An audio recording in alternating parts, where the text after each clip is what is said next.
અંદર મેં ઘી નાખેલું છે, એના અંદર મીઠું ને અડદ નાખીને બરાબર મિક્સ કરી નાખ્યું. એને સાઈડ પરથી પેક કરી દીધું ટોટલી. એના ઉપર બીજું ફોઇલ મૂકીને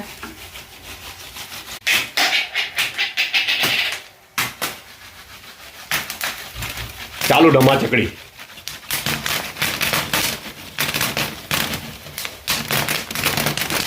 હા બિલકુલ રેડી થઈ.